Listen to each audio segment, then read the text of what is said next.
This man walked into a phone booth, only to find himself targeted by a sniper, threatened, You'd think she didn't know she was being watched. and accused of murder. It wasn't me! Where's the gun? Now, let's see what happened. Stu Shepard is an arrogant New York City publicist who has been courting a woman named Pam behind his wife Kelly's back. He uses the last remaining public phone booth in the city to contact Pam. During the call, he is interrupted by a pizza delivery man who attempts to deliver a free pizza to him, but Stu rudely turns him away. Get out the fucking pizza, alright? As soon as Stu completes his call to Pam, the phone rings. Stu answers to find that the caller, who knows his name, warns him not to leave the booth and says he will say hello to Pam for him. He also says he will call Kelly, leaving Stu panicked. The caller tells Stu that he has tested 2 previous individuals who have done wrong deeds in a similar manner. One was a pedophile, the other was a company insider who cashed out his stock options before the share price collapsed, giving each a chance to reveal the truth to those they wronged. But in both cases, neither agreed and were killed. To demonstrate the threat, the caller fires a suppressed sniper rifle at a toy robot sold by a nearby vendor. The damage is unseen by anyone but Stu and the caller himself. The caller demands that Stu confess his feelings for Pam to both Kelly and Pam to avoid being killed. There is someone I'd like you to call. Name it. Try the number you dialed when you first got into the booth. The caller contacts Pam and puts her online with Stu, who reveals that he is married. The caller then hangs up, telling Stu to call Kelly himself.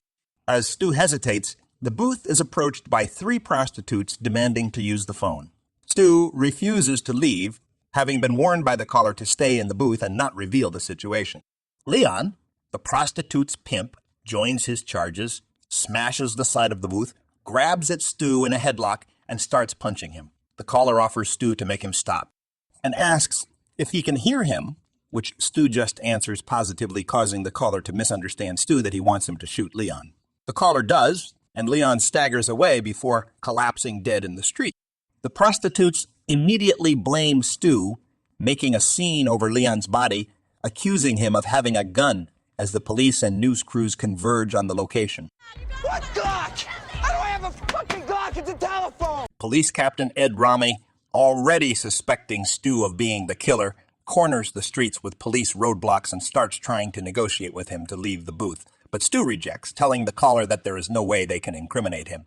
The caller proves him wrong, pointing to a handgun that was planted in the roof of the phone booth. Both Kelly and Pam soon arrive on the scene. The caller demands Stu tell Kelly the truth, which he does. Kelly, I called some woman. The caller then orders Stu to choose between Kelly and Pam, and the woman he does not choose will be killed. While on the phone with the caller, Stu secretly uses his cell phone to call Kelly, allowing her to overhear his conversation with the caller. She, in turn, quietly informs Captain Rame of this. Meanwhile, Stu continues to confess to everyone that his whole life is a lie, to make himself look more important than he really is and attempt to get him to forget his early life in the Bronx.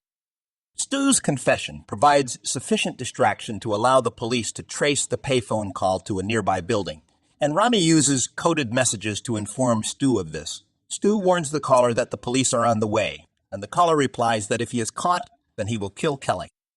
Panicked, Stu grabs the handgun and leaves the booth, screaming for the sniper to kill him instead of Kelly or Pam. Take me! This is about me! Come on! Take me! The police fire upon Stu, while a smaller force breaks into the room that the caller was tracked to, only to find the gun and a man's corpse. Stu regains consciousness to find the police only fired rubber bullets at him, stunning but not harming him.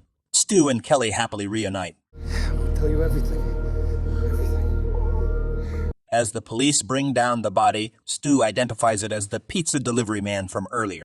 Stu gets medical treatment at a local ambulance.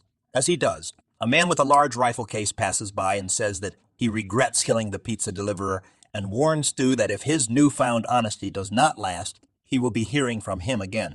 The caller disappears into the crowd, and Stu is unable to call out because the paramedic had just injected him with morphine. Isn't it funny? You hear a phone ring, and it could be anybody. But a ringing phone has to be answered, doesn't it?